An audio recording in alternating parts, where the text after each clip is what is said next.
Salut les 4 copains et les 4 copines et bienvenue dans ce nouvel épisode de The DC Alternative. Je suis Sofiane, avec moi Maxime. Salut, salut. Et Zoltwoman.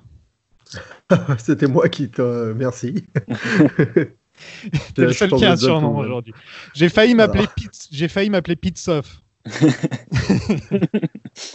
Aujourd'hui, on va parler d'un des pires films de tous les temps, et très certainement le pire film dont on a parlé dans le podcast.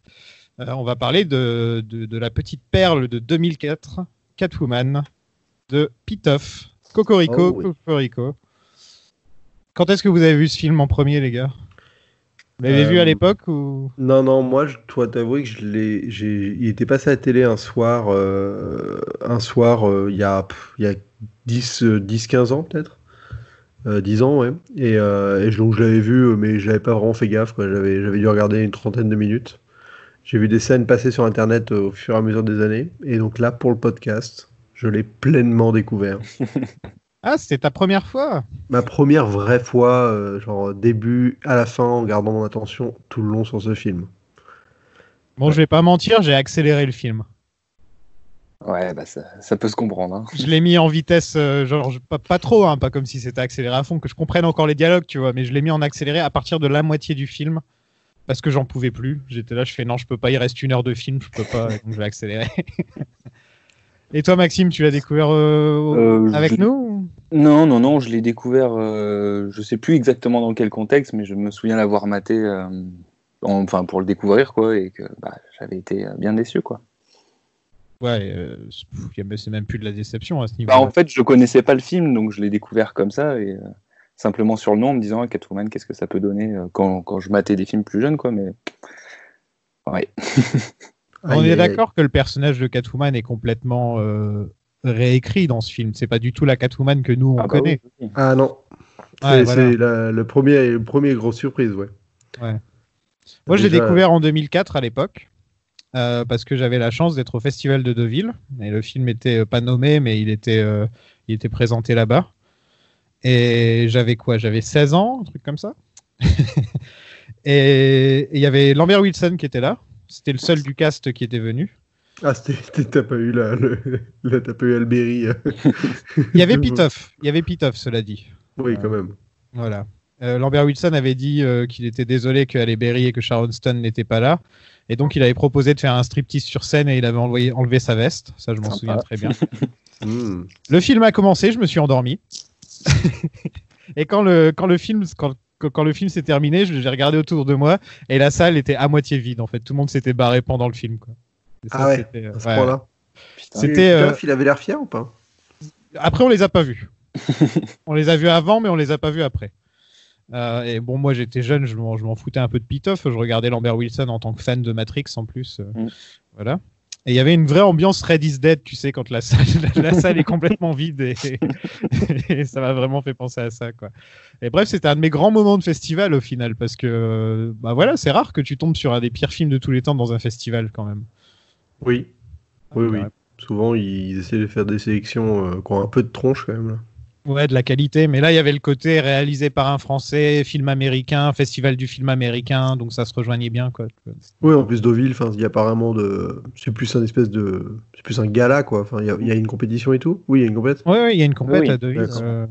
Et puis là, c'était l'époque où Deauville était encore à la mode, hein, parce que maintenant c'est complètement mort le festival de Deauville. Mais à cette époque-là, par exemple, je me rappelle, je crois que c'était cette année-là où il y avait George Lucas, Spielberg et Coppola qui étaient tous les trois là, quoi.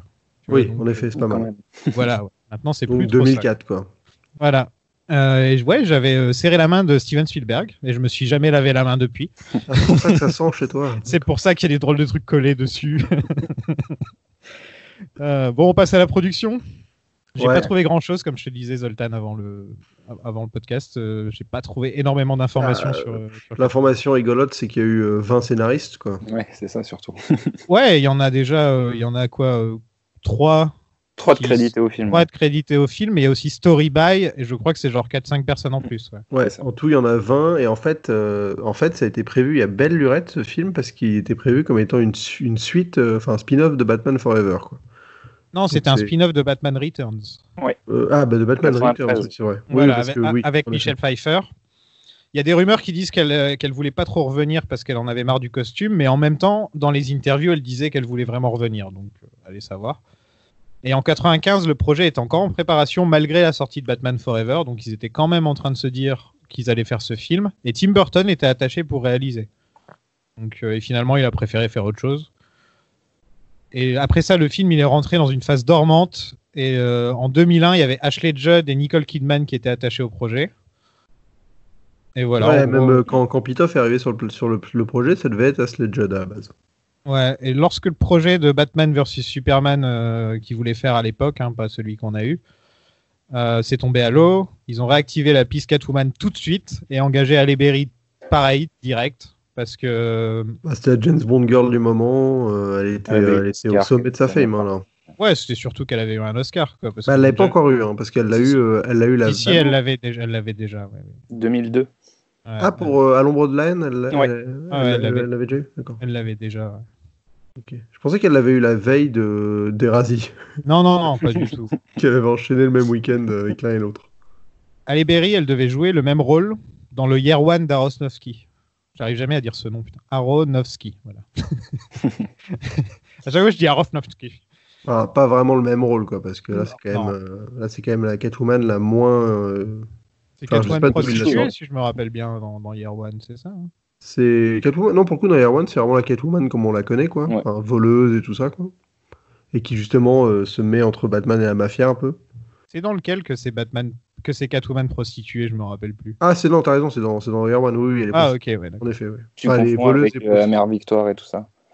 Non, mais elle est aussi voleuse, Enfin, elle est prostituée, oui. voleuse, quoi. Elle fait un peu de tout. C'est bien d'avoir plusieurs cordes à son arc. Voilà. Le scénario, il est signé par le mec qui a écrit Transformers, donc le premier, et les mecs qui ont écrit The Game. J'étais assez étonné de voir ça, genre The Game, je fais OK. Et Terminator 3 et 4. Donc Terminator 3 avec la Lady Terminatrix, là, comme on l'appelait. Et Terminator Salvation avec Christian Bale. Ouais, pas des films qui sont réputés pour leur scénario infaillible. Non, c'est clair. Pas des films marquants, mais pas des mauvais films non plus. C'est des films des films voilà quoi, moyens. Ouais. Mais ouais. Mais d'ailleurs, enfin, bon, on rentrera dans le détail, mais je trouve que passer à côté du délire, enfin on va dire de l'approche du personnage qui est improbable. Je trouve que le déroulé du scénario est pas ce qui m'a plus dérangé, quoi. Non, c'est vraiment mal écrit. Les dialogues sont à chier. Le jeu d'acteur est pas ouf non plus. Non, mais le jeu d'acteur, c'est la faute du réalisateur. Ça se voit, et c'est la faute du scénario aussi. Tu vois, je suis sûr que si je lisais le scénario, je verrais à quel point, parce que on dit tout le temps du mal d'Halle Berry dans ce film, et personnellement, je trouve qu'elle fait ce qu'on lui demande en fait. Et c'est de la merde ce qu'on lui demande. C'est de la merde ce qu'on lui demande, quoi. Non, quelquefois, t'as quelqu'un qui joue vraiment mal dans un bon film, ça arrive. Non, c'est sûr. Mais là, c'est sûr que quand tu lui demandes de jouer au basketball avec des manches à froufrou de manière grotesque, ou de se frotter une espèce d'herbe à chat sur le visage. Ouais, voilà, elle fait ce qu'on lui demande, quoi. Comme si elle était possédée par un esprit de chat. Comme Tom Hardy dans Venom, il fait ce qu'on lui demande, tu vois. C'est pareil. C'est le même genre de rôle, d'ailleurs. Je réfléchissais, je me disais, Tom Hardy dans Venom et Halle Berry dans Catwoman ont le même genre de rôle. Oui, il y a des grosses similitudes. Ouais. Avec des gros virages par rapport à l'histoire principale du personnage, en plus. Ouais, pareil aussi, ouais. Et puis, il y a Pitoff. Notre petit français, qui était spécialiste des effets spéciaux avant de se mettre à la réal. Il a signé les effets spéciaux de La Cité des Enfants Perdus, de Didier, d'Astérix, le premier, de Jeanne d'Arc, et surtout d'Alien la Résurrection. Alien 4, ouais. Ouais. C'est surtout Alien 4, en fait, c'est celui qui lui a permis même de passer à la réal, parce qu'il était réal de la seconde équipe. Donc c'est quand même, c'est un poste, c'est là où tu affirmes, en fait, pour un prod ou pas, si tu es capable d'avoir un projet pour toi, quoi. Et ensuite, il a réalisé Vidoc. Ensuite, il a réalisé Vidoc, le premier film en HD de l'histoire du cinéma. Sérieux ? Quelques mois avant la guerre des clones. L'attaque des clones. L'attaque des clones. J'arriverai jamais à me souvenir de ce nom de Star Wars. Et si, il y a Yoda qui fait « Regardez, l'attaque des clones, c'est... » Il le dit dans le film. Non, il le dit pas, je te rappelle. Il dit la guerre des clones, donc t'étais pas loin. Ah ouais. D'ailleurs, il y a Clone Wars qui s'est fini et c'était super bien les derniers épisodes. Je vous les C'est toujours, non, c'est en synthèse, hein. Enfin, c'est pas le, parce que je suis perdu avec les séries Star Wars. Il y en a une qui est faite par le mec qui a un nom russe là. Non, mais ça, c'était il y a 15 ans. Non, c'est pas celle-là, quoi. Mais non, il a fait 10 épisodes il y a 15 ans. Oui, mais tu sais, moi, j'ai jamais regardé. Donc, Ah non, ensuite, il y a eu Clone Wars, la série qui a duré 7 saisons et tout. Donc non, ça fait longtemps déjà. moi, D'ailleurs, je Clone dis Wars, 15 ans, mais j'avais- c'est plus 20 ans en fait. Clone Wars, j'avais vu un film d'animation qui était sorti au cinéma. Ah, il qui était était nul. horrible. Il était super. Le film d'animation n'est pas du tout la réflexion de la série, quoi. Là, les derniers épisodes de la série font le lien avec la revanche des Sith, c'est-à-dire que ça se passe en même temps que la revanche des Sith. Et c'est super intéressant à regarder, donc je vous les conseille. Ils sont tous sur Disney+. Voilà, je fais la pub pour Disney. Alors Disney, si vous m'invitez pas au prochain film Marvel, ça va chier, hein, je vous le dis. Et donc Vidoc, tu l'as vu, toi? Ouais, je l'ai regardé avant-hier pour. Ah, tu t'es vraiment remis dans Pitoff, quoi. Ouais, bah là, ouais, ça m'a inspiré à mort, Pitoff. Non, mais honnêtement, hein, enfin, on pourra dire ce qu'on veut sur Catwoman. Moi, c'est un film qui me fascine. Enfin, franchement, je suis beaucoup plus stimulé par un film comme celui-ci que par un film comme ouais, Green Lantern, quoi. Enfin, vraiment, pour moi, je peux pas juger de la qualité de l'un et de l'autre. Enfin, je veux dire, pour moi, c'est deux ligues différentes, mais il y en a un, au moins, c'est un vrai objet improbable, ce Catwoman. Mais Et celui-là donc, a un Pitoff, potentiel nanardesque, quand même. ben c'est ça, oui, non, mais c'est ça qui est génial, c'est qu'il a une dose de. Enfin, il y a des moments où tu te demandes réellement ce que tu es en train de regarder, quoi, mais vraiment, quoi. Beaucoup plus que dans le film C'est qu'on un avait gros vu nanar. précédemment. Et Pitoff, ouais, bah, je me suis dit, bon, faut que je vois, je peux pas parler de ce film sans avoir vu Vidoc, quoi. Donc j'ai vu Vidoc. Et écoutez, Vidoc, bah, ouais, c'est un délire, hein. Alors, moi, j'ai bien aimé parce que c'est vrai que je suis plutôt friand des expérimentations historiques en France, on en fait pas beaucoup. Et ça reste une histoire, hein, une enquête policière, donc il y a un côté assez, on va dire, ludique, qui te permet de suivre l'histoire et d'être impliqué, quoi. Mais après, par contre, visuellement, c'est un supplice, quoi. Enfin, il y a Oui. Ah, c'est très improbable. Entre les effets spéciaux où il abuse, il en fait, mais c'est dégueulasse parce que bon, Catwoman, ça a été fait par des gens qui savent faire des effets spéciaux. Je veux dire, c'est l'équipe qui est derrière Spider-Man de Rémi, quoi. Donc je trouve que les effets spéciaux de Catwoman, moi, ils m'ont pas trop choqué. Oh, arrête, Non, non. je trouve que Ça ça a passe. vieilli, ça a vieilli. Ça Mais... a C'est pas que vieilli ça a parce que vieilli, c'était- je l'ai vu en c'est 2004, 2004 mais- et déjà je me disais que c'était moche. Bah moi, écoute, franchement, c'est pas c'est pas du tout ce qui m'a choqué, quoi. Oh Mais non. alors que franchement, les effets spéciaux de Vidoc, c'est même pas possible, quoi. On dirait C'est qu'elle est du- en caoutchouc pendant tout le film. Ça, c'est vrai. Moi, ça m'a pas choqué, mais bon. Enfin, genre, je sais que c'est des effets numériques des années 2000, mais c'est Non, pas, mais c'est pire alors- que ceux de Daredevil, par exemple. Ah, ça Ouais, joue mais- dans la même cour, en tout cas. Ouais, mais il y en a beaucoup plus, surtout. Enfin, Ouais, c'est ça le problème, c'est qu'il y en a énormément, et donc tu le remarques beaucoup plus, quoi. Il y a Ouais, des plans, mais- des fois, il n'y a pas forcément besoin, et tu la vois en effets spéciaux, et tu te dis, ouais, voilà. Ouais, moi, honnêtement, c'est pas. Enfin, voilà, Donc t'as aimé le scénario et t'as aimé les effets spéciaux. Qu'est-ce que t'as aimé d'autre dans le film? Vas-y, dis-moi. Bah, ouais, l'échec de sa réal, quoi. Parce que je trouve que c'est un des films les moins bien réalisés que j'ai vu de ma vie, quoi. Et ça, c'est beau. C'est rare. Il y a vraiment des... Déjà, il donne mal à la tête, hein, le film, par moment. Ah bah, il faut pas être épileptique, hein, ça, c'est Ouais, clair. non, il donne vraiment mal à la tête par moment. Alors, quand j'ai accéléré, au bout de 10 minutes, j'ai fait putain, pourquoi j'ai accéléré? C'était vraiment pas une bonne idée d'accélérer avec ce film-là, en fait, parce que d'un seul coup, j'avais mal à la tête. Ah. Et ouais, donc Vidoc, je l'ai pas vu, moi, perso. Tu l'as vu, Maxime? c'est à voir. Je t'ai déjà vu, ouais. Alors, Bah, moi, j'ai pas été subjugué par le film, et comme dit Zoltan, un truc qui est bien avec ce film, c'est que c'est un film français quand même qui tente des trucs un peu originaux, on va dire. Et c'est un truc qui m'avait pas déplu. Après, l'histoire en elle-même, il y a beaucoup d'incohérences en plus, je trouve. Enfin, non, c'est pas un grand film. Non, c'est pas un grand film, mais je veux dire, au moins, il y a un côté un peu inédit. Enfin, tu vois un truc que tu verras jamais nulle part ailleurs. Et en fait, ça vaut pour son côté spécial et improbable, quoi. Mais donc après, il méritait un poste de réal dans un gros blockbuster américain après ce film-là, quoi. bah, c'est ça, là, non, ça pour le coup. Bah, après, voilà, je pense qu'ils ont dû voir les séquences d'action de Vidoc qui étaient improbables, mais à la fois, à l'époque, bah, ça devait être cool. Je sais pas, des fantômes qui faisaient du kung-fu, qui balançaient des gens par les fenêtres dans des plans séquences en numérique improbablement moche, mais bon, voilà. Donc ils ont dû se dire, bah, ce mec-là, il est capable de faire Catwoman, et on va lui filer 100 millions de dollars pour faire un film. Mais franchement, je sais pas d'où ça sort de prendre ce mec-là pour faire ce film. Ouais, c'est bizarre, hein.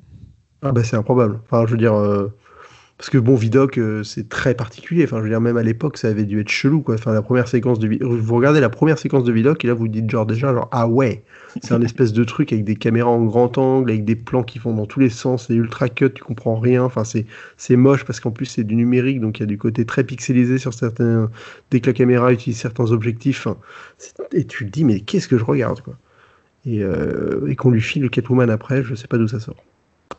Moi, je vais le dire, je trouve que c'est pire que Green Lantern, ce film. Bah, moi je trouve pas. Green Lantern est plus plat en fait, t'as moins de choses à retenir du film. Ouais, mais je veux dire, là, on va avoir plein de trucs, on va rigoler, etc. Ouais, on enchaîne scène par scène. C'est pas parce qu'on s'amuse plus que le film est bon. Oh bah, je veux dire, quand l'autre. S'il y avait The Room dans la liste des films qu'on fait, on le mettrait en bas. Bah, je sais pas, non. Ah non, moi je préfère un The Room à un Green Lantern. Hein. Non, mais moi honnêtement, c'est ce que je disais sur le podcast de Green Lantern. Moi, c'est ce que j'aime le moins dans le cinéma. C'est le cinéma qui ne provoque rien. C'est tout ce que je déteste. C'est pour ça que Les 4 Fantastiques de Josh Trank, il fait partie de cette catégorie. C'est un film qui n'évoque rien. Enfin, tu vois, y a rien à retenir, quoi. C'est juste chiant. L'autre fois, quand tu disais Les 4 Fantastiques, je pensais que tu parlais des autres 4 Fantastiques. Ah, mais celui-là, c'est parce que c'est même pas un film, quoi. Enfin, je veux dire, pour moi, le premier, là, qu'on a vu en 94. Non, je parle des deux, là. Ah non, je préfère les deux à Green Lantern. Hein. Ah non, c'est sûr. Hein. Au moins, ça m'a fait rire, quoi. Ouais. Le grand critique américain qui est considéré comme le plus grand de tous les temps, Roger Ebert, il l'a nommé dans ses pires films de tous les temps. Donc quand un mec a vu des milliers de films et qu'il le nomme dans ses pires films de tous les temps, ça veut dire quelque chose. Ah non, mais c'est sûr.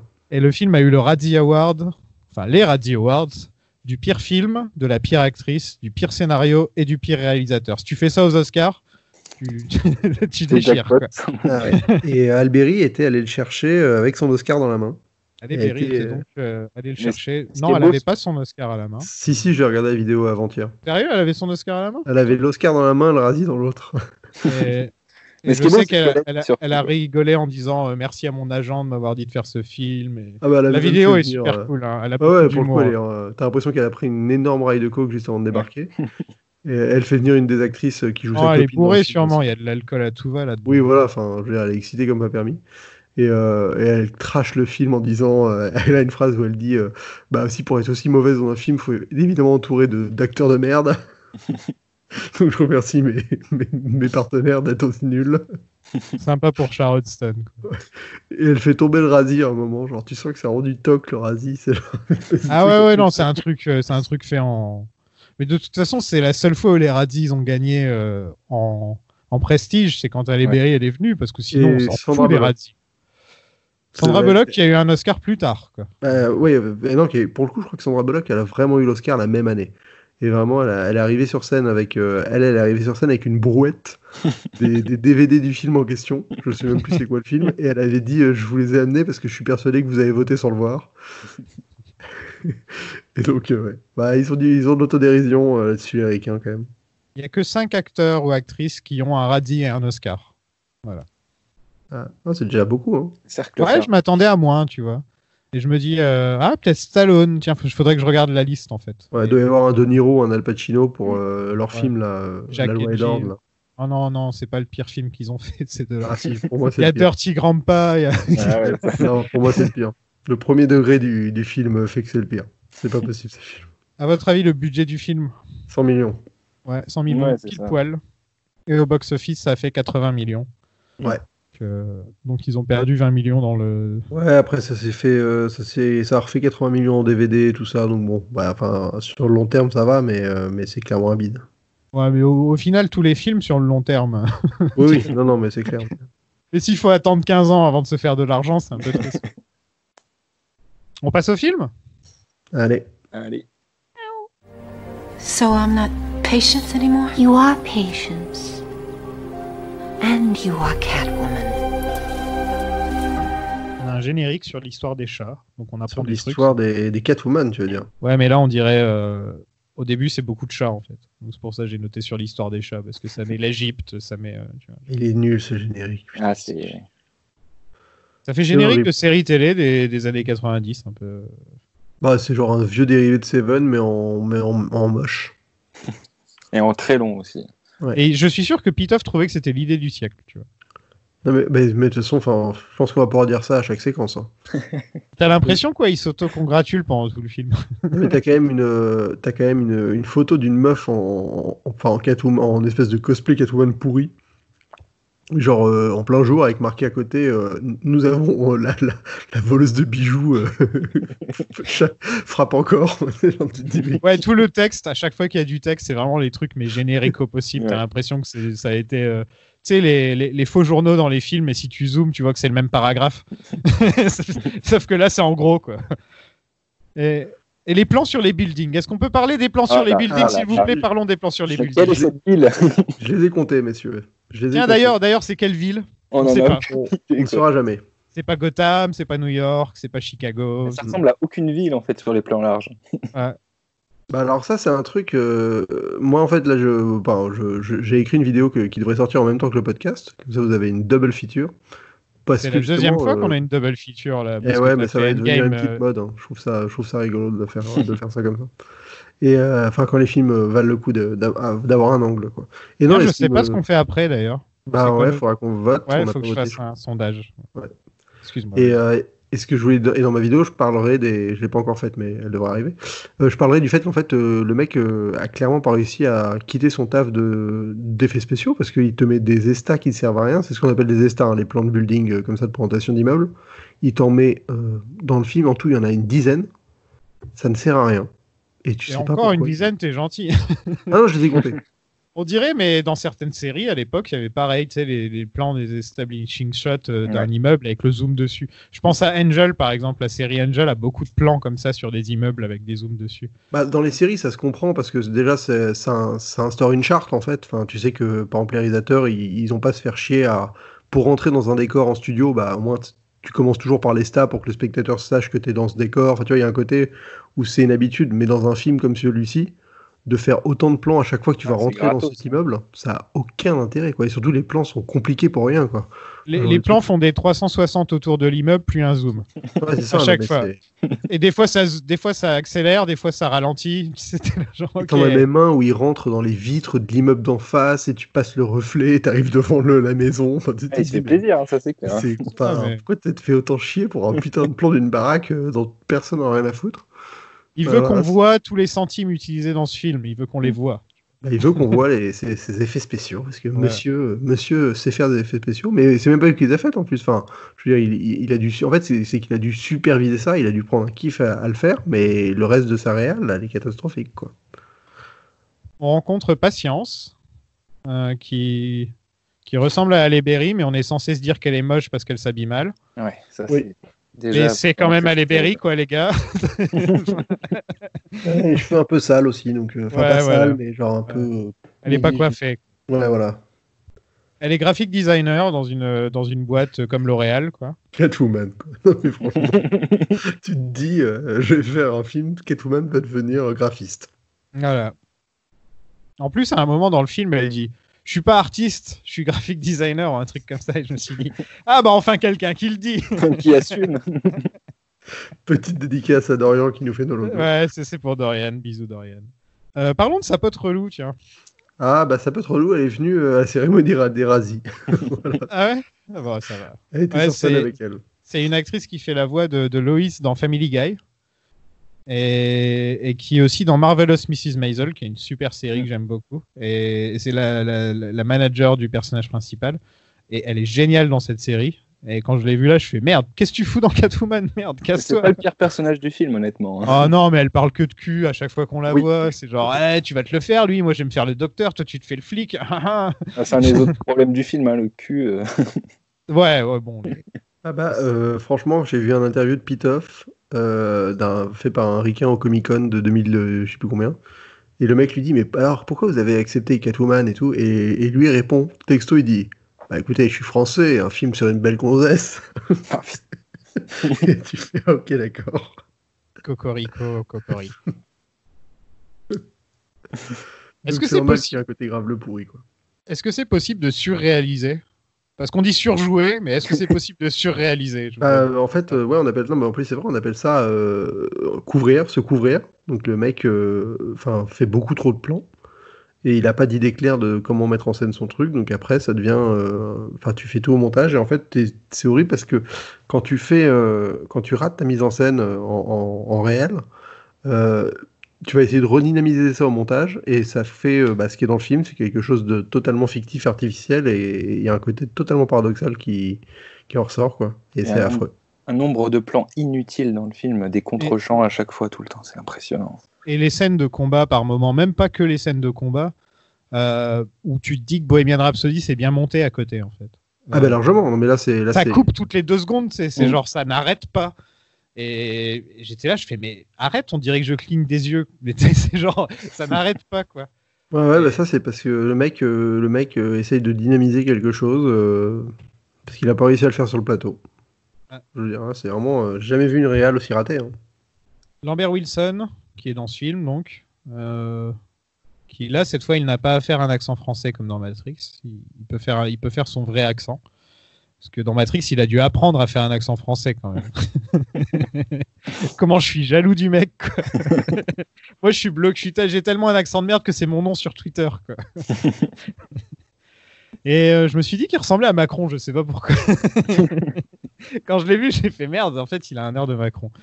Et il y a Sharon Stone qui est là aussi. Sharon, elle est à quel moment de sa carrière, là, Sharon ? Elle est au moment où elle va juste faire après Basic Instinct 2. Donc elle est dans le creux de la vague. Dans le creux de la vague. Plutôt. Voilà. Mais on est d'accord que Sharon Stone, elle a fait un truc depuis 15 ans. Elle est revenue de la vague ou... Je crois qu'elle est activiste maintenant. Elle est anti-produits de beauté, ce genre de truc, justement. C'est le genre à dire fièrement qu'elle ne fait pas de botox et ce genre de truc. D'accord. Et je crois qu'elle est activiste maintenant. Je crois qu'elle est aussi activiste pour la nature et ce genre de truc. L'environnement, ouais. L'environnement. Ouais, je sais qu'elle avait un lien avec PETA à une époque et tout. Mais elle n'est pas revenue faire des films. Enfin, je veux dire, elle n'a pas un rôle marquant. Puis, genre, il n'y a pas un Tarantino qui l'a pris pour rendre hommage à ce qu'elle était avant, un truc comme ça, quoi. Bah non, pas si pour le moment. Tarantino avait fait jouer Sharon Stone, on serait au courant. Non, je pense que c'est un de ses derniers films, Basic Instinct 2. Ouais. Je l'ai pas vu, personnellement, donc je peux pas... C'est horrible. C'est horrible ? Ah, c'est horriblissime. C'est le même que le premier, mais avec des vieux. Non, c'est horrible. Franchement, c'est les films qui retconnent, c'est affreux parce que ça a ni queue ni tête, c'est dégueulasse. Enfin, ouais, parce qu'elle meurt à la fin du premier, non, c'est ça ? Bah, il y a un truc. Enfin, en tout cas, elle se fait coller, quoi. Donc. Mais c'est pas Verhoeven qui a fait le deuxième. Non, pas du tout. Non. C'est un vieux opportuniste. Enfin, c'est le producteur qui avait les droits en fait et qui a voulu se faire du blé et c'est vraiment un des plus gros nanars de tous les temps aussi, quoi. Patience veut sauver mon chat Michel qui est coincé dans un truc alors qu'entre nous il est pas coincé du tout, hein, c'est un chat, il est pas coincé. Là, il ressaute sur un autre truc. Ouais, en plus c'est pour la tester, on apprend plus tard, donc ça va. Parce qu'au début je fais non mais ils se foutent de ma gueule ou quoi, genre elle va sortir, elle va essayer d'escalader un building pour aller sauver un chat qui peut s'en sortir tranquillement, quoi. Non mais surtout tu vas jusqu'à monter sur une clim. Non mais... Il m'a énervé ce film. Hein. Franchement, moi, j'ai pas passé un bon moment, tu vois, parce que ça m'a rappelé 2004 et ça m'a rappelé l'expérience que j'avais eue la première fois que je l'ai vu. Et j'étais pas. Moi, il arrive pas. Je crois qu'il m'a tellement dégoûté, tu sais, de le voir au festival de Deauville, machin, là, de marcher le tapis rouge, tous ces trucs-là, tout ça pour aller voir cette grosse bouse pas possible. En plus, j'avais 16 ans, donc j'avais encore ce côté innocent où j'attendais beaucoup du cinéma, alors que maintenant, j'en ai plus rien à foutre. Et maintenant, voilà, on me dit ouais, va voir ça en avant-première. J'y vais si je suis en forme ce jour-là, quoi. Mais franchement, on n'en fait plus des nanars comme ça. Enfin, c'est ça qui est génial, c'est de te dire que t'es tombé sur un film où l'accident déclencheur du film, c'est une meuf qui monte sur un ventilateur pour attraper un chat, quoi. Enfin... Et un policier qui croit qu'elle se suicide. Ouais. Puis elle pourra appeler les pompiers, merde. Hein. Enfin, ils aiment bien sortir les chats des arbres, c'est leur truc. Non, parce qu'en plus, c'est même pas son chat à elle, quoi. C'est vraiment juste un chat qui passait, quoi. Ouais, c'est Michel. Ouais. Michel dans son premier rôle au cinéma et son dernier rôle au cinéma. Là, j'ai noté, je vais vomir s'il y a encore un plan de building qui tourne et on en est à 15 minutes de film. Bah là, ouais, on a eu le premier, le deuxième, c'est pour montrer chez elle, et le troisième, c'est pour revenir au bureau. On est déjà à 3 plans de building qui tournent en 12 minutes. Donc, elle remarque pas qu'elle a perdu son portefeuille. Elle va comment au boulot ? Elle prend le taxi, elle le paye comment le taxi ? Et si elle va en métro, elle le paye comment le métro ? Elle a l'air de beaucoup marcher. Ouais. Mais- J'ai pas vu. Bah oui, j'allais dire, j'ai pas vu où était placé son appartement par rapport à son boulot, mais c'est une ville fictive qu'on sait même pas où c'est. Donc... Ouais. Tu vois, avec Hell's Kitchen, au moins, on sait où on est, quoi. Ah, ça c'est sûr, on peut pas. Là, non, mais là, de pas avoir nommé la ville, c'est quand même improbable, quoi. Donc les méchants, ils veulent défigurer les gens avec des produits beauté. Pourquoi pas? Alors, Mais- j'ai pas trop compris si c'était volontaire ou si c'était Non, juste je un pense effet secondaire. Non, C'est et un puis effet même, secondaire, je crois. la logique derrière tout ça, c'est que plus tu mets de produits, moins tu verras tes produits. Enfin, tu n'auras aucun signe que tu as des problèmes de peau.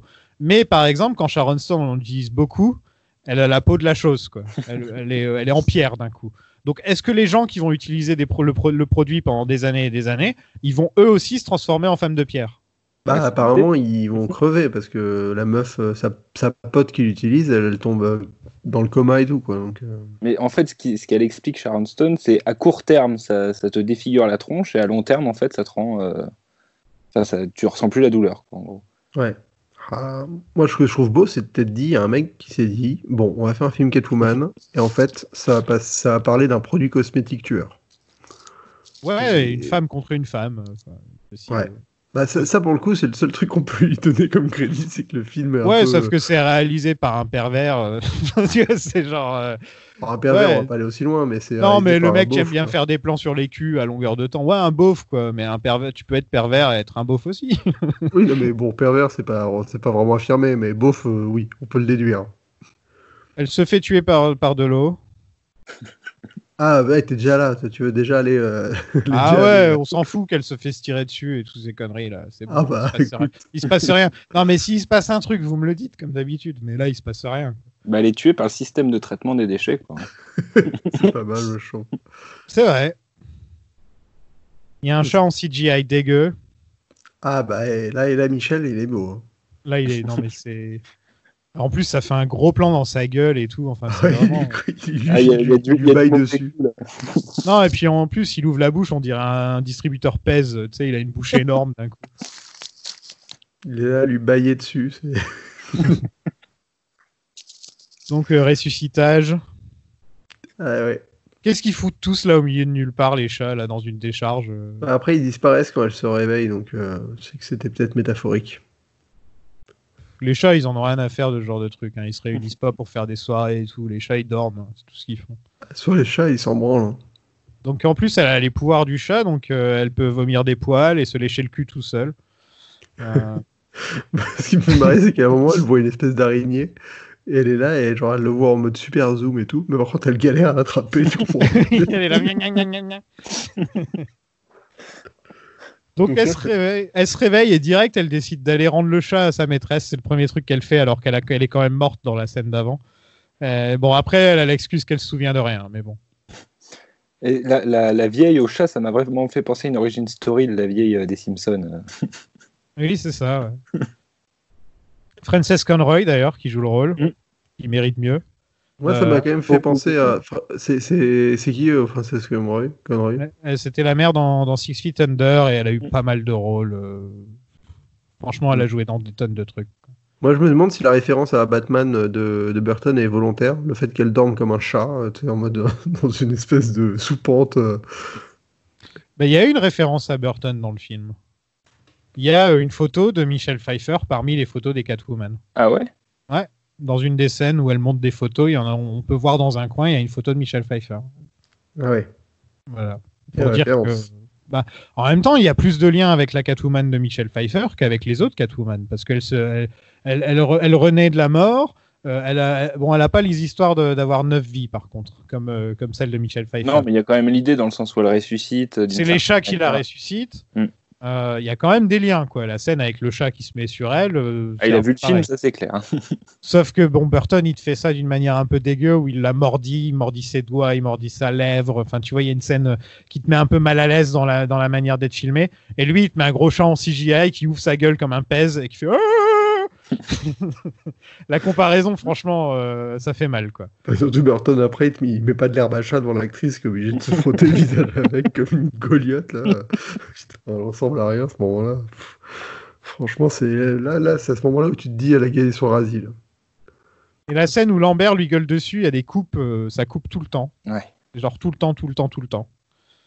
Et aussi, elle a un super pouvoir, parce qu'elle en a plein les super pouvoirs du chat. Bon, la plupart, ils sont logiques. Mais elle a aussi le super pouvoir du chat qui te force à dire ce que tu penses. Et ça, je me dis, bah, ok, j'étais pas au courant que les chats, ils étaient comme ça. Ouais, C'est genre, il y a ça m'explique pourquoi Michel, ce matin, il m'a dit que j'avais pris du poids, tu vois. Mais... il y a le petit pouvoir en mode Venom, quoi. Elle est un peu possédée par le chat. Il y a une personnalité. C'est un des trucs qui est vraiment... très mal exploité dans le film, d'ailleurs. Et tout le monde l'applaudit quand elle dit du mal du... Mais imagine, tu fais ça, il y a ton patron qui quitte la pièce et tout le monde applaudit. Mais tu crois que le patron, il va faire quoi? Il va revenir, quoi. Il va faire, qu'est-ce qu'il se passe? Mais surtout, moi, je me suis dit, genre, ah ouais, d'accord, vous êtes tous des merdes, en fait. Genre, ouais, tous vendus, quoi. Tous des vendus. C'est vraiment, c'est genre l'esclavagisme moderne mis en une image, quoi. Sa pote s'effondre dans la rue et elle parle de cul 2 secondes après. Hein. C'est direct, elle se réveille et voilà. Ah, le cut est impressionnant. L'hosto, elle est rude. Hein. Enfin, le réveil de l'hosto, il a aucune cohérence avec ce qui s'est passé juste avant. C'est ça. Elle retrouve le flic dans une école parce qu'elle le suit partout. Là, on a la meilleure scène de tous les temps. Ouais. On a la chanson Scandalous de Mystique qui nous passe bien ça dans le temps quand même. Qu'est-ce que vous en pensez de cette scène de basket? Alors j'ai compté, il y a 18 plans pour faire ce moment où elle saute au mur. Donc on a 18 plans pour un saut sur un mur. Ouais, donc Liam Neeson en fait, c'est rien. Ouais, voilà, c'est Non, enfin pour le coup Liam Neeson il était à 13 plans mais juste sur enfin ça durait moins longtemps donc c'est encore plus fort. J'adore ce genre de truc. Mais non mais c'est enfin là pour le coup moi je vous avoue que j'ai fait un truc que je ne pensais jamais faire. J'ai contacté la monteuse de ce film sur Facebook parce qu'elle est française. Et je lui ai envoyé un message en lui demandant si elle accepterait de répondre à des questions sur le montage de ce film parce que je comprends pas. Et j'ai pas eu de réponse malheureusement, mais j'en espère encore peut-être qu'un jour elle me répondra. Bah, mais non mais je veux savoir pourquoi enfin comment tu te retrouves à monter cette séquence comme ça quoi. Qu'est-ce qui se passe quoi? Bah, c'est Pitoff qui est derrière ton épaule et qui fait coupe. Non mais ce qui est étrange, enfin, moi honnêtement ce qui me fascine c'est la dichotomie entre les séquences comme celle-ci qui donc comportent 45 plans en même pas 20 secondes et des séquences numériques qui pour le coup ont beaucoup moins de cuts, ont des plans qui durent plus longtemps, enfin qui ressemblent un peu plus à du cinéma quoi. Là je comprends pas comment t'aboutis à ça en fait et je me dis mais le mec est totalement schizophrène quoi. Ouais, puis Space Jam et Air Bud, c'est des chefs-d'œuvre à côté, en fait. Ah bah là, en termes de basket, il n'y a pas photo. Quoi. Ah ouais. Quoi. Le moment où Titi met le ballon dans le panier, bah, c'est largement mieux que ça. Hein. Ah bah surtout qu'il a le bras qui s'allonge et tout. Non mais après, cette séquence en plus, il y a tout quoi. Il y a le moment où, il y a son costume déjà. Je trouve que le fait qu'elle ait des espèces de manches longues qui pendouillent, c'est très années 2000, c'est les costumes de Willow dans Buffy quoi, c'est exactement ça. Mais ça fait trop bizarre d'avoir joué au basket avec ça, enfin tu sais, c'est pas du tout adéquat, enfin visuellement c'est bizarre, et en plus il y a ce côté dragouille où il se colle le cul, le mec lui mate les fesses entouré de gamins quoi, c'est trop... Elle est en train de carrément lui faire elle est en train de twerker en fait, hein, quand on y pense. Elle est en train de twerker sur lui et les gamins ils sont là, wow. Et après lui il est là à lever son t-shirt en mode il fait chaud mais mec t'es entouré de gamins qui ont 5 ans là. Qu'est-ce que tu fais quoi? Bon, on est obligé de faire le combat. On est obligé de faire scène de Daredevil entre Elektra et Daredevil et cette scène là, laquelle est la meilleure ou laquelle est la pire au final. C'est ça le truc. Bah celle-là elle est imbattable. Je pense que tu peux pas faire. Ouais. Et puis il y a un peu de sympathie pour Ben Affleck et Jennifer Garner dans la scène, quoi. Ouais, de la sympathie, parce qu'on a pitié d'eux, c'est vrai. Ouais. Oui, non, mais tu sais qu'ils se sont rencontrés sur le film et tout, t'as un peu de contexte qui te fait te dire que c'est moins grave, on va dire, que cette scène-là, quoi. Ouais, je dirais que les deux sont mal, sont à chier à leur manière, quoi. Tu vois. Mais je pense que c'est la pire séquence de cinéma que j'ai vue de ma vie. T'es gentil. Non mais honnêtement, je pense que c'est le truc le moins bien réalisé que j'ai vu de ma vie. Je pense que tu peux pas, parce que tu ferais la même chose. Enfin là, il y a tout quoi. Je veux dire, c'est une catastrophe sur tous les niveaux. Donc je comprends même pas comment c'est possible d'aboutir à ça. Tu es devant ton banc de montage et tu te dis, c'est bon. C'est ça qu'on va montrer aux gens. C'est pas possible. Halle Berry mange beaucoup de thon. Je dirais même que c'est too much tuna. Cette blague, elle est juste pour une personne qui va écouter le podcast et voilà, au moins je l'ai faite. Elle se bat contre des loupards bikers des années 80. Ah ouais, cette séquence aussi. Les loupards bikers, dans le début des années 2000, quand même, ils étaient pas mal représentés, je trouve. Parce qu'on a les mêmes dans Daredevil, encore une fois. Hein. C'est le fameux bar où il y a les motos dans le bar, ouais. Moi, ce que j'adore, c'est le fouet avec un tube de bière, quoi. Oui, c'est là qu'elle a l'idée d'avoir un fouet, quand même. Ouais. Classe. Parce que j'aime bien, c'est le mec qui a un bar chez lui, en fait.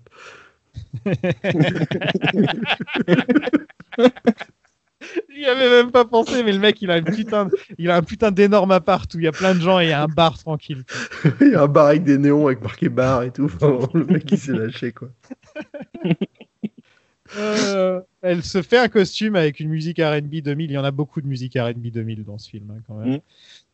Comparez la scène où Michelle Pfeiffer se fait son costume à la scène où Halle Berry choisit son costume avec cette musique. Là encore, c'est de la comparaison, ça fait mal. Quoi. Elle pique une moto sans utiliser de clé. Oui, c'est... Voilà. Mais elle parle au mec avant. Et je crois que t'entends une petite voix qui dit genre « Hey, ma moto !» Oui, lui, il gueule ma moto à la fenêtre. Mais elle met pas de clé. Elle monte sur la moto, elle met pas de clé dedans. Donc ça veut dire qu'elle a pas piqué les clés. Et Ce qui me fait rire, c'est que sur des plans, elle a des casques et sur d'autres plans, elle en a pas. Ah, ça, j'ai pas vu, putain. J'ai même pas fait gaffe. Putain, mais 100 millions de dollars, bordel de merde. Bah écoutez, en fait, elle a un casque. Globalement, des fois, il y a même deux casques différents. Et des fois, il y a une visière, des fois, il n'y a pas de visière. Ah, mais ce film, pourquoi on en parle? Pourquoi on aurait dû attendre à la toute fin, le dernier épisode du podcast pour en parler, tu vois. Non, ça devait être Howard de Canard déjà. Et tu peux pas faire ça avec tous les films. Moi, je me suis dit, là, maintenant qu'on fait des podcasts sur Skype, je me suis dit, ouais, quand je serai à Londres, je pourrai toujours continuer si j'ai une situation où je peux me permettre. On pourra toujours continuer par Skype, hein, je me disais. Bon, mais on va arriver à court de films de super-héros au bout d'un moment. Ouais, au bout d'un moment. Là, 65, j'imagine qu'au bout d'un moment, ça va s'arrêter quand même. Et il en reste encore un bon paquet, hein, franchement. Quand tu vois les Blade et tout, là, tu te dis qu'on a encore des belles choses. Ouais, la liste que j'ai sortie l'autre jour, je m'attendais à ce qu'elle soit beaucoup plus courte. En fait, c'est des DC qu'il y a plus beaucoup. On a déjà presque fini tous les DC, en fait. Enfin, si tu comptes pas Superman et le DC... En fait, ouais, on en a encore beaucoup, mais tu vois, je pense que ça va passer vite, les DC. Ouais. Halle Berry se fait des cambrioleurs qui piquent des trucs de chat. Ah, il m'énerve, ces cambrioleurs. Qu'est-ce que je déteste, ce gimmick des mecs qui vident leur chargeur sur quelque chose. Tu sais, genre, putain, ça m'énerve. C'est-à-dire que les mecs, ils passent littéralement 30 secondes à tirer sur un point fixe. Ah, c'est la Batman, celle-là. C'est la spéciale Batman. Il fait sa petite bombinette à fumer, les mecs, ils tirent et hop. Ouais, sauf que là, il n'y a même pas le bon de fumer, quoi. Et c'est la première fois qu'on voit Halle Berry en CGI. Donc moi, je trouve que ça fait partie des pires effets spéciaux de tous les temps. Donc si t'as envie d'être gentil... non, mais franchement... J'ai failli t'appeler masqué, tiens. Non, mais franchement, je suis pas d'accord. Je la trouve je suis pas d'accord non plus, ouais. Franchement, non, je trouve que ça fait partie des pires... Et je suis sûr que les auditeurs seront avec moi. Allez, dites-le moi, les auditeurs. Mais non, mais tu vois, moi, franchement, je suis moins choqué. Non, mais je vais dire un truc qui va me discréditer auprès de tellement de gens. Mais je suis moins choqué par les effets spéciaux de combat, genre de Halle Berry en numérique, que par des trucs de Black Panther, par exemple. Sur les fonds verts. Ouais, enfin, je trouve que les effets spéciaux, à part les immeubles en 3D qu'on vieillit, tout ça, mais la Catwoman en numérique me dérange moins que certaines séquences de Black Panther en numérique, par exemple. En fait, sur les effets spéciaux, c'est plus les mouvements qui font pas très crédibles, quoi. Ouais, elle fait des trucs un peu cringe, plutôt que le rendu en lui-même des effets spéciaux, quoi. Et Black Panther, tu parles surtout de la scène où c'est les deux qui tombent. Ouais, exactement. Ouais, voilà, c'est cette scène. C'est surtout celle-là. Hein. Sinon, le reste du film, ça va encore. Quoi. Ouais, moi après, j'aime pas trop certaines incrustes, genre la cascade et tout, que je trouve assez moche, mais oui. Merde, j'ai perdu mes notes. Attendez. Merde, t'avais des notes, toi. J'ai toujours des notes, bébé. On était en plein braquage et après elle Ouais. se barre pour retourner chez la vieille au chat. D'abord, elle rend les bijoux avec des cupcakes, mais elle garde des griffes. Je crois que c'est ça. Hein. On a garde un collier pour se faire des griffes. Ouais. Ouais, voilà. Elle cherche chat sur Yahoo. Alors attendez, juste pour préciser avant, parce que quand même, le combat, il voulait pas faire juste un simple film de kung-fu habituel, Pitoff. Donc il décidait qu'elle se battrait avec de la capoeira. Ouais, elle fait de la capoeira, ça se voit d'ailleurs. Mais c'est logique parce que t'as un peu une position de chat quand tu le fais. Ouais, c'est hyper encore ça, inconfortable ouais. à faire. C'est Ouais, horrible ça à faire. doit maintenant. faire super mal au dos, j'imagine. Et aux J'en jambes. ai fait, c'est une catastrophe. T'as fait du capoeira? J'ai fait un an de capoeira, ouais. Et ouais, je peux te dire que c'est improbable, que je ne comprenais pas pourquoi j'ai fait ce truc. Moi, je fais du Krav Maga parce que je fais partie des services secrets Ah israéliens. bah ça, le Krav Maga, au moins tu sais pourquoi. Tu sors dans la rue, t'as limite envie qu'on t'agresse, quoi. Pour leur défoncer leur Juste couille. pour pouvoir le faire. Alors que la capoeira, tu pries pour qu'on t'agresse pas, quoi. Parce que tu sais très bien que tu te fais dérouiller, quoi. Je veux dire, t'es là sur des positions qui te font mal aux genoux, te coucher par terre à moitié, enfin, c'est improbable. C'est Alors le seul que- moment où ça marche, c'est un mec qui te balance une beatbox en te disant allez, vas-y, on danse et on se bat. Allez, hop, breakdance. Michel est de retour, il a un super rôle dans ce film quand même. Ah, il est bon. Frances Conroy, je sais plus le nom du personnage, donc je vais Ah, je vais l'appeler comme ça. bah, tu peux l'appeler la dame qui expose. La le dame au balcon. chat. Je l'ai appelé Ah. la vieille au chat, moi. Ouais, elle explique que Catwoman descend d'une longue lignée de Catwoman. Ah, et Pitoff, il a mis des masques sur des vieux tableaux et je suis sûr qu'il pensait que c'était une idée de génie encore une fois. Mais par contre, on est d'accord que le masque que lui donne la nana, c'est pas le même que celui qu'elle porte. Non, c'est pas le même. Non, c'est un. Non. Il doit être basé, j'imagine, qu'on le voit dans son appartement. Non, j'imagine pas. Ils ont aucun. Enfin, je suis Ils ont persuadé personne pour bosser dans le rôle de script en fait. Il y a personne qui prend des notes. Un coup elle a un casque, un coup elle en a pas. Ah non, mais c'est une catastrophe. Mais avant d'aller chez la meuf, elle fait quand même des recherches sur Google. Ouais, mais je l'ai dit, Oui, je oui. l'ai dit. Ah ouais, parce qu'elle tombe sur des chats qui boivent des cocktails en soirée. Et qui- Ouais, je l'ai dit, qui elle va soufflent sur des- Yahoo. et- Ouais, qui souffrent des langues de grand-mère. Je trouve ça génial. On a enfin donc un plan sur le nouveau costume, le costume de Catwoman, qui a été créé par Pitoff et Halle Berry ensemble. Ouais, alors attends, avant le costume, il faut quand même que je précise. Je veux savoir à quoi sert la barrière qui s'ouvre dans l'étage de la meuf à chat. Là. Parce qu'elle l'attèche d'une barrière. Et t'es comme si t'avais une porte qui s'ouvrait genre au milieu de nulle part. Et la C'est meuf- vrai, c'est vrai. Je voulais savoir juste pourquoi la meuf a ça chez elle. Bah, pour pousser les nouvelles Catwoman et voir si elles tombent sur leurs pattes. Là, elle a 3-4 cadavres à l'arrière de chez elle parce qu'elles sont pas retombées sur leurs pattes. Et dans toutes les illustrations, il y a quand même une Catwoman en mode moyenâgeuse et dans une armure de chevalière. Et ça, franchement, j'aurais voulu voir. Il y a aussi la version un peu Renaissance où elle a la grande robe à froufrou là, et tu te dis comment elle fait pour se déplacer Catwoman comme ça. On est passé à côté d'un sacré univers partagé quand même. Là. Ah ouais, là, franchement, il y avait des belles choses à faire. Donc le costume, qu'est-ce que vous en pensez du costume de Catwoman dans ce film? Il est pas beau, il est hyper sexualisé, il est horrible. Ouais, il est est pire gênant. Ouais. Là encore, on va dire avec Green Lantern, c'est le pire costume de super-héros de tous les temps, je pense. Ouais, celui-là, je pense qu'il est bien placé. Ouais. Bah, il est gênant, quoi.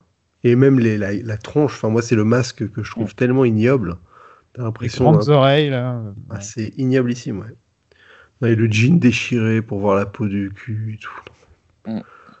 Il y a le plan sur les fesses direct aussi. Hein. Ah bah ça, il se fait plaisir. Le plan d'apparition, il s'est fait... tu vois, et c'est marrant parce qu'il est capable de surcuter une séquence de basketball et par contre, il va te faire un plan Il peut séquence prendre en son temps. fonction du costume pour bien filmer les fesses. Et là, tu vois, il se fait du bien. Il le fait encore une fois quand elle est en prison, il y a un plan sur ses fesses, mais elle n'est pas habillée en Catwoman, elle est habillée normalement. En jogging jaune. Je me dis, ouais, il en a quand même fait 3-4 dans le film, des plans comme ça. Le costume fait très sadomaso aussi sur les bords quand même. En plus, elle a bon, déjà à l'origine Catwoman, bon avec son fouet et tout.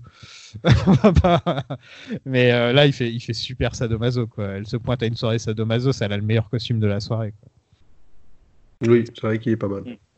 Avec ses deux lanières qui lui torsadent le dos là. Je vous dirai où trouver ce genre de soirée hors antenne, ok les gars. Pitoff, encore une fois, il pense que c'est une idée de génie, j'imagine.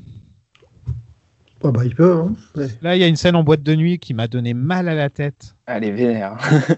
Et aussi, elle se boit un verre de lait, elle paye pas. Parce que je me suis dit, voilà, elle a pas besoin de clé pour pour ouvrir une moto, elle paye Je pas. crois qu'il lui dit c'est pour moi, un truc comme ça, le barman. Ouais, il lui dit, tiens, de la crème. Qui a de la crème dans un bar? Encore du lait, je veux bien, mais là, de la crème. J'aime bien la manière dont elle le demande quand même. Oui, elle dit un White Russian, mais t'enlèves la vodka, et t'enlèves ça, et t'enlèves ça. Bon, ça m'a fait marrer, c'était un des détails qui m'a fait rire. Il en y a pas beaucoup. Et ouais, elle se retrouve accusée de meurtre. J'en ai Ce marre. combat est rude. Hein. Enfin, là, on enchaîne 2 séquences. La séquence J'en ai marre, les gars. Mais mec, Pourquoi on putain, fait t'as ça? pas... mais je comprends pas comment t'as pas pu prendre du plaisir devant cette séquence en boîte de nuit où elle danse au milieu de la boîte devant un éclairage thromboscopique et c'est quoi le terme pour ce genre d'éclairage là? Thromboscopique. Voilà, thromboscopique et après elle danse et après elle saute sur le gars et ils se battent dans la ruelle et là tu comprends rien à ce que tu regardes. Et que plutôt... elle dans l'usine. C'est plutôt coloscopique pour moi, tu vois, de regarder. Franchement, c'est un grand moment, je trouve.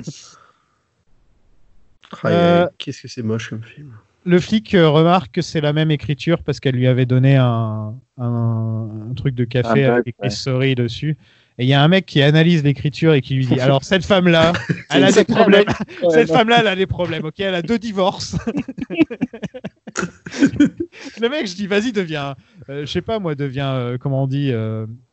Les femmes qui lisent dans les trucs. Ouais, 10 heures de bonne aventure. Médium, voilà. Médium.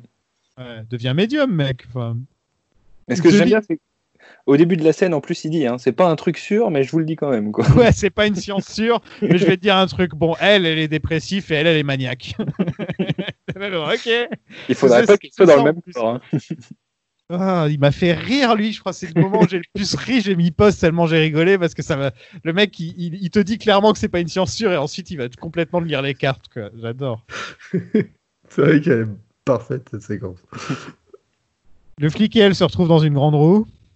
Le flic, on est quand même. On a oublié de préciser que cet homme avait malheureusement aucun charisme. Je sais plus dans quoi je l'ai vu avant. Genre un truc genre Les Experts ou un truc dans le genre. Ouais, ça sent la série policière à 2 balles 6. Ouais, il a une gueule de série policière, ce mec. C'est clair. Et puis même la scène dans la grande roue, c'est du jamais vu au cinéma ce genre. N'importe quoi. Et combien de fois on doit voir une scène avec une grande roue qui va s'effondrer dans les blockbusters? J'ai essayé de compter et alors on s'est tapé quand même Spider-Man Far From Home, on s'est tapé les 4 Fantastiques. Et je crois qu'on s'en est tapé 2 ou 3 autres. Il y a eu le Death Note de Netflix aussi dernièrement qui finissait avec une grande roue. Ah ouais, non, mais on va chercher loin. Ouais, t'es allé le chercher. Non, mais il y avait pas mal de. Malheureusement, récemment, il y a eu pas mal de séquences avec une grande roue qui défaille. Hein. C'est un truc. Peut-être que c'est des précurseurs, Catwoman, à ce niveau-là.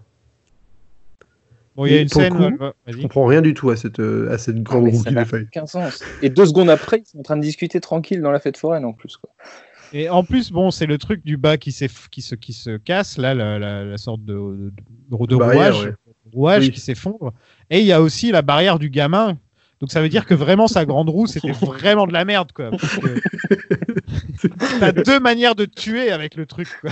C'est quand même. Putain. Il y a une scène où elle va voir Lambert Wilson dans un truc de danse contemporaine ou je sais pas trop quoi, là, une sorte de. Avant, elle parle avec. Elle a la confrontation avec Sharon Stone pour la première fois. Ouais. Mais bon, on s'en fout. Hein. Mais elle l'a, quoi. Sharon Stone, le monde est Stone. Il y a un joli plan, je trouve, quand elle arrive au théâtre. Il y a un espèce de plan où elle passe devant des miroirs qui est un plan que je trouve pas mal. Donc il y a un bon plan dans le film, quand même. Ouais, bah écoutez. C'est déjà plus que dans Green Lantern, par exemple.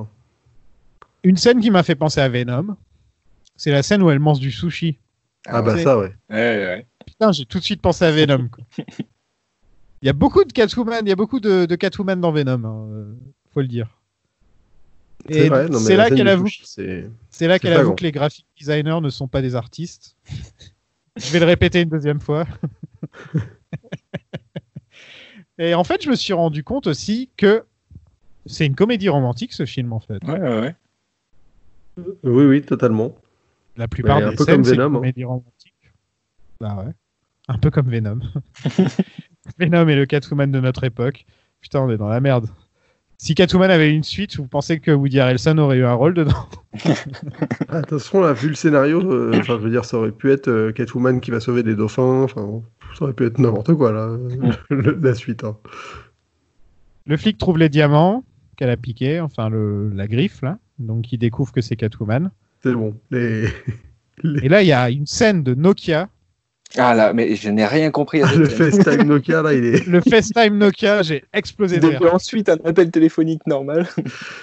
Moi, ce que j'aime bien aussi, c'est juste avant, ils vont quand même, donc il pleut, ils se réfugient chez un fleuriste qui apparemment il est resté ouvert, mais n'est pas là, mais il y a quand même des fleurs. Il n'y a plus rien sur les étals.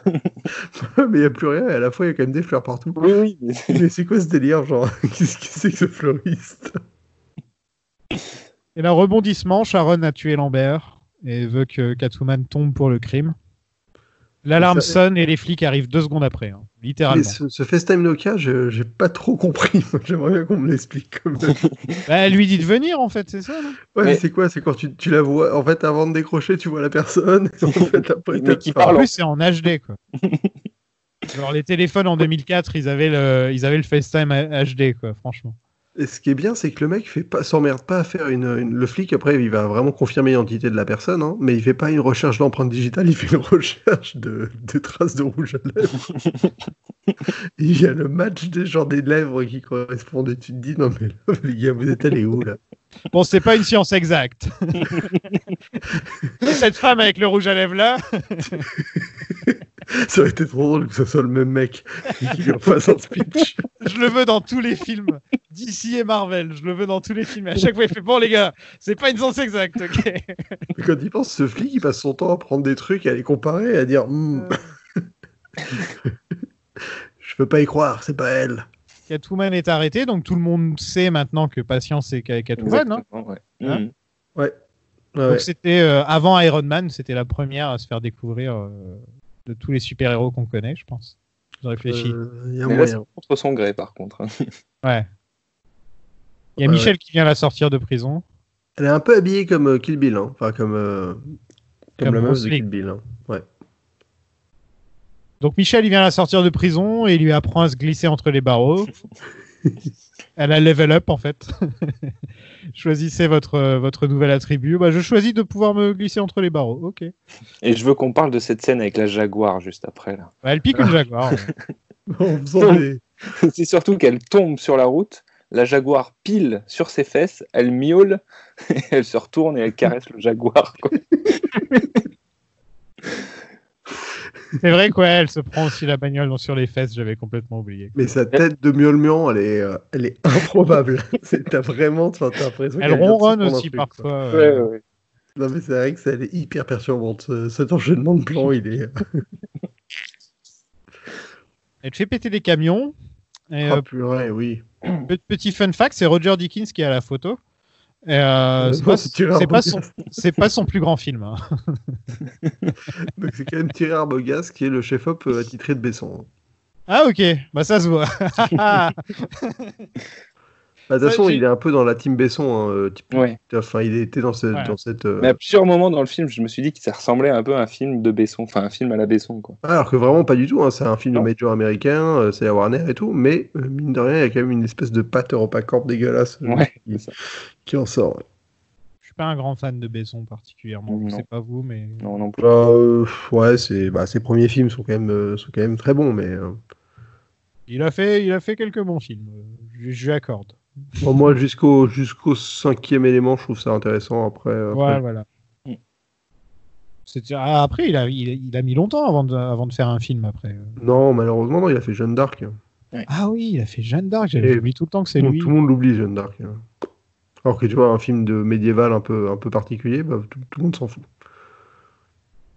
Sharon tire sur le flic, mais Catwoman le sauve. Ah purée, là, c'est interminable. Catwoman versus Sharon Stone, bah, j'ai accéléré, donc ça passait bien. Si tu accélères, tu ne vois... Enfin, c'est juste une espèce de succession de...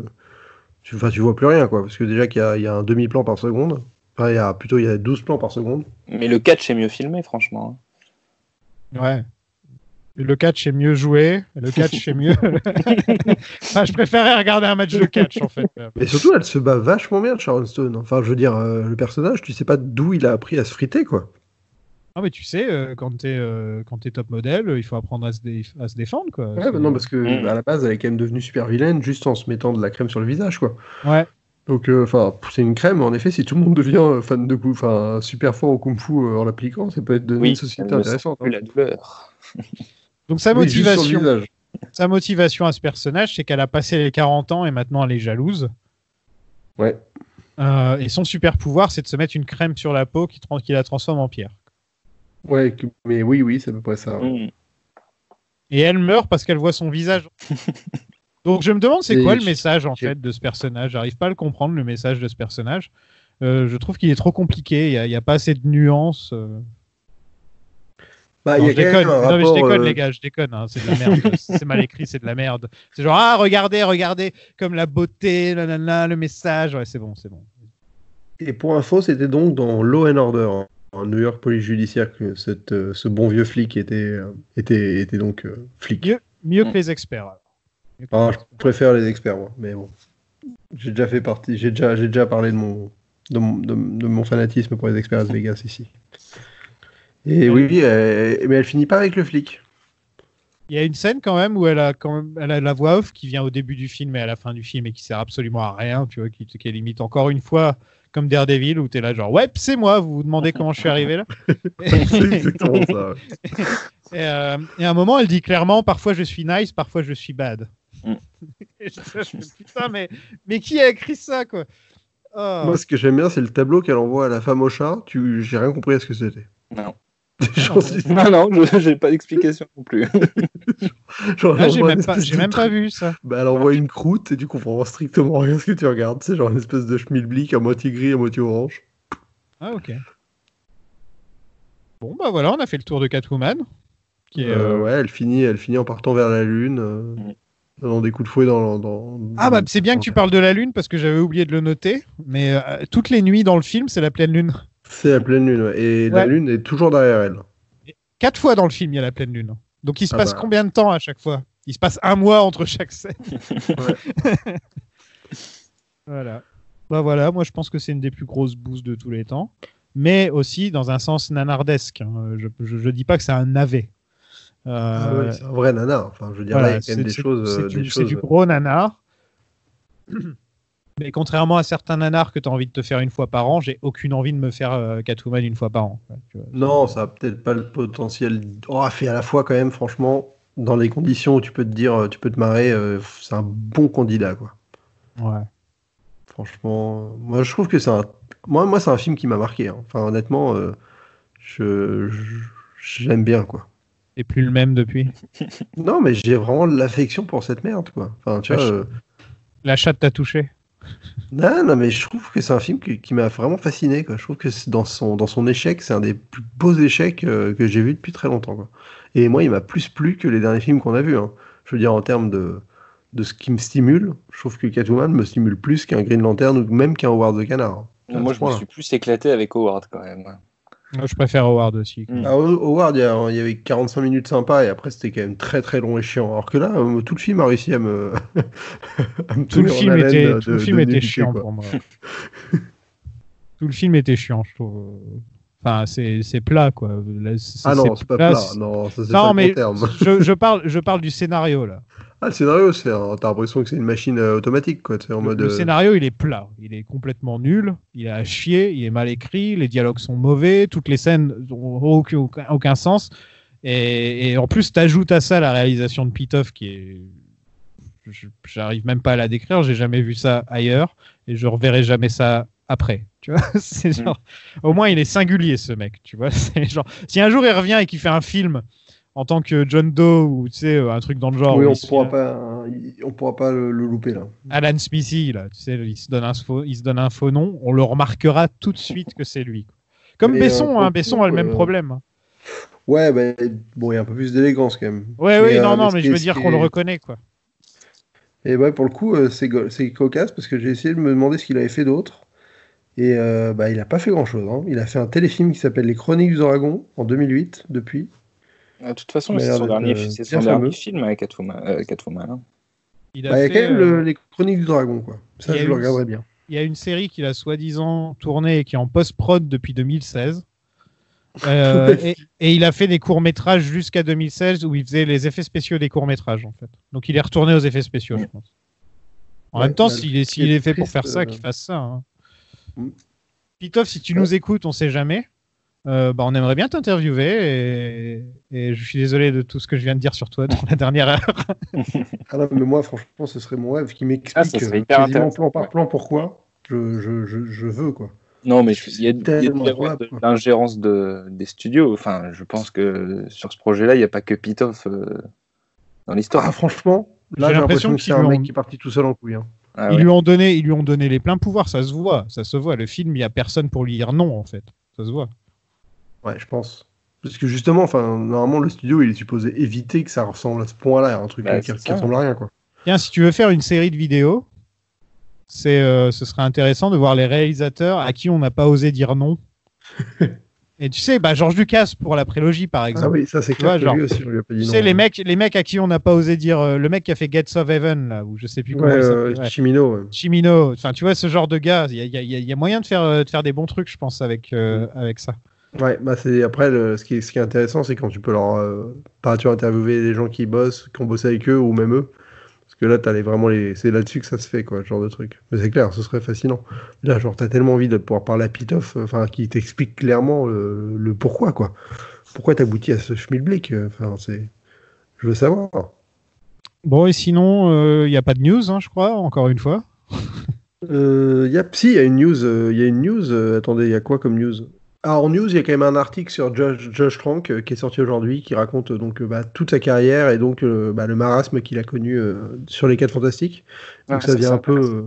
Ouais, il est très long l'article, mais c'est assez intéressant parce que c'est vraiment le parcours d'un Golden Boy qui s'est totalement planté parce qu'en fait, tu te rends compte que le mec n'a jamais réussi à cerner ce qu'il voulait faire avec ce film et que en fait, il allait coûte que coûte dans une direction où il n'y avait jamais rien qui aurait pu le satisfaire. Et il voulait juste faire l'inverse d'Avengers. Donc en fait, ça a donné, en fait, on est quand même pas loin de ce que, même si le film n'est pas du tout son montage à lui, il n'y a pas de version qui m'ont l'air d'être satisfaisante dans cette histoire. Donc voilà, c'était pour compléter un peu ce qu'on avait dit à l'époque. Mais sinon, au-delà de ça, je suis pas sûr qu'il y ait des news. Il a fait l'inverse d'Avengers, parce que l'inverse d'Avengers, c'est d'être chiant. Non, mais totalement. Il a réussi, hein, il a fait un film super chiant et je le félicite parce que c'est vraiment l'inverse d'Avengers. Non, mais c'est super. Vraiment, la partie de l'article qui parle des 4 Fantastiques, c'est génial parce qu'il a pris un de ses potes et collaborateurs depuis toujours pour écrire le scénar. Et son pote était là à lui dire vas-y, alors comme méchant, on peut prendre Doctor Doom, on peut commencer avec ce run-là et tout. Et il disait non à tout. Et lui, ça l'intéressait pas. Ce qui l'intéressait, en fait, il voulait absolument pas raconter une fois que les mecs devenaient les 4 Fantastiques. C'était genre, il trouvait ça inintéressant, quoi. Son pote, c'est Max Landis ou... Non, ça c'est Max Landis. Il l'a fait le film d'avant. Ouais. Non, c'est un autre gars qui est scénariste. Et juste en fait, il voulait absolument pas que les gars aient leur pouvoir. Genre, pour lui, ça devenait intéressant à partir de là. Et tu te dis, bon, ok, mais c'est très bizarre d'être parti dans ce film, quand même. Parce qu'en plus, il avait l'occasion de faire à peu près ce qu'il voulait. Enfin, je veux dire, tout le monde le voulait à cette époque-là. Et c'est très bizarre. J'ai pas réussi à vraiment comprendre son parcours, au final, pourquoi il a choisi ce projet-là pour le faire de cette manière-là. Il y a une bonne vidéo à faire aussi sur les réals à qui on a dit non. Il y en a pas mal, hein. Il y en a pas mal. Oui. Zack Snyder, par exemple, on peut dire qu'on lui a dit non au bout d'un moment. Ah oui, carrément, ouais. On lui a dit non. Ouais. Ça, pareil, hein, Zack Snyder, le jour où la vidéo, elle est intéressante le jour où tu vois ce que lui aurait fait sans, quoi. Le fameux. Est-ce qu'on le verra un jour, ce Snyder Cut? Je pense pas. Ça va rester une chimère à un moment, à mon avis. Ouais. Si c'est pas sorti quand tous les acteurs étaient montés au front, j'y crois pas trop. Non, là c'est fini. Mais je pense que comme la Donner Cut, qui est ressortie genre 20 ans ou 30 ans après, tu vois, là, là c'est possible. Tu vois. Dans 20 ans, je vois bien. Ouais. Je la vois bien sortir. Ouais. Tu sais, le film, il va devenir il va avoir un côté culte. Les jeunes, ils vont le voir. Quand t'es ado, Batman contre Superman, ça passe super bien. Et j'imagine que il y aura une demande encore plus avec le temps. Plus ça va avancer, plus il y aura de la demande. La demande est quand même déjà pas mal quand tu vois tous les gens qui bossent. Ouais. Bah, tu sais, souvent, en plus, le truc, c'est les fandoms, quand ils veulent faire du bruit, ils font du bruit. Donc, quelquefois, ils sont juste 5 et ils font du bruit. T'as l'impression qu'ils sont 100, tu vois. Donc, on peut pas savoir combien il y a. Mais je crois qu'il y avait eu quand même une pétition. Des choses comme ça. Il y avait une grosse pétition qui avait tourné. Les mecs, ils achètent des panneaux publicitaires dans des endroits importants. Enfin, c'est surtout que Snyder continue un peu d'entretenir ce truc. Il y avait eu il y a quelques mois, il y avait eu des photos de bobines qu'il avait mis sur son Instagram ou sur ses réseaux sociaux. Enfin, il y a du teasing qui reste dans l'air. C'était la fois, c'était juste avant que tous les acteurs mettent le hashtag et tout. Et c'est vrai que là, tu te disais, bon, ça va débarquer. Il y avait même la théorie comme quoi ça débarquerait sur HBO Max. Enfin, c'était un coup de com et tout ça. Et en fait, on l'a toujours pas, quoi. Je pense qu'il pourrait se faire des sous. Ouais, mais il doit pas avoir les droits. Enfin, c'est une histoire à con comme ça. Mais est-ce que Warner a envie de sortir ça surtout, quoi. Mais Warner, ils sortent ça demain, ça cartonne. Ça fait plus que le film, je pense. Ouais, largement. Ça bat Justice League. Mais après, ça coûte cher de sortir un film, en fait. Donc, Oui, c'est un risque, parce que ça peut aussi faire en sorte que ça bide encore plus, quoi. Rien d'autre, Maxime, dans les news ?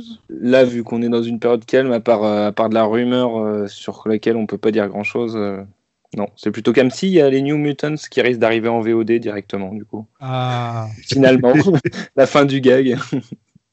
Ah. Toi, t'avais promis que t'arrêtais ton podcast quand il sortait, Sofiane. Sérieux, j'ai promis ça ? Ça fait depuis 2 ans que t'es obligé de continuer. Tu te dis qu'il devait sortir le 1er avril, en plus. Non, mais moi, j'ai chopé tu sais, les mains de singe, là, où si tu fais un vœu, il se passe l'inverse.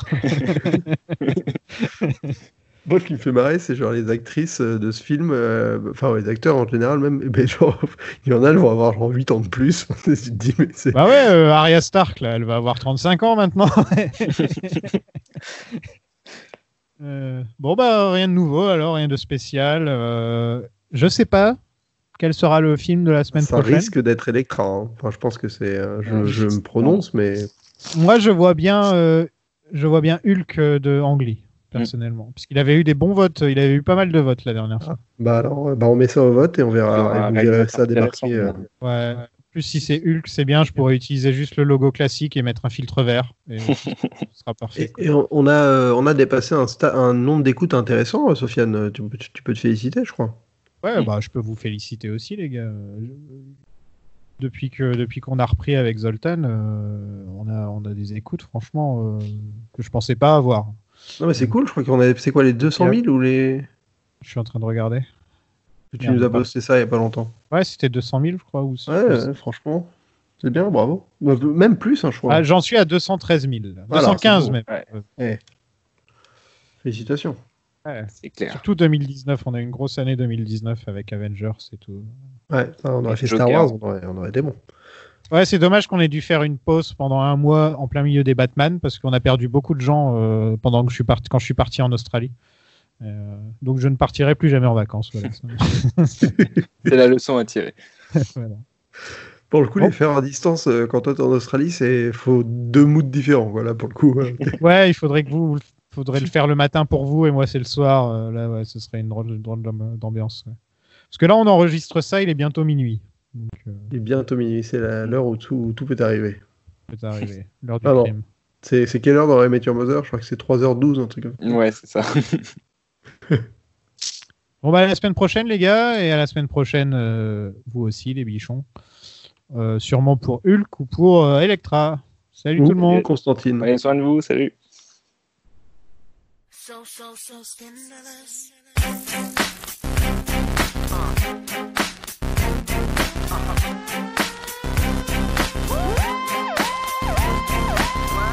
You know you wanna sing with us. That's why you know you should be scared of us. Your smile looks again. Straight talk, sex appeal. One touch gives me chills, and we ain't even close yet. Rough neck all around, ain't been all over town. Show me how you get down, 'cause we ain't even close yet. Feeling and you got me feeling weak. Listen as I speak, 'cause I'm careful as I creep. You got me going crazy and you know I can't sleep. I'm watching your moves and you hypnotize. hypnotize me. You got me trembling like a little baby girl. You're so special, you're like diamonds and pearls. You got me spinning and you got me in a 12. You're my number one baby and you're time to rock my world. You're dangerous, just get it up. The way you move, so scandalous. It's all about the two of us. A one night stand just ain't enough. I need some stimulation, baby. A little conversation, maybe. You got me spinning round like crazy. There goes my baby. Scandalous, so scandalous. Scandalous, so scandalous. Hot stuff, head to toe. Where you go, no one knows. Cute smile, plenty dough, and we ain't even close yet. Solid as a rock. How many ways can you hit the spot? Show me what you got, 'cause we ain't even close yet. And you got me feeling weak. Listen as I speak, 'cause I'm careful as a creep. You got me going crazy and you know I can't sleep. Now watching your moves and you hypnotize me. You got me trembling like a little baby girl. You're so special, you're like diamonds and pearls. You got me spinning and you got me in a 12. You're my number one baby and you're time to rock my world. You're dangerous, just get it up. The way you move, so scandalous. It's all about the two of us. A one night stand just ain't enough. I need some stimulation, baby. A little conversation, maybe. You got me spinning round like crazy. There goes my baby. Scandalous, so scandalous. Scandalous. A little conversation goes a long way. Show a little patience that you are here to stay. So show me that you're game. You're dangerous, just get it up. The way you move, so scandalous. It's all about the two of us. A one night stand just ain't enough. I need some stimulation, baby. A little conversation, maybe. You got me spinning round like crazy. There goes my baby. Dangerous, just get it up. The way you move, so scandalous. It's all about the two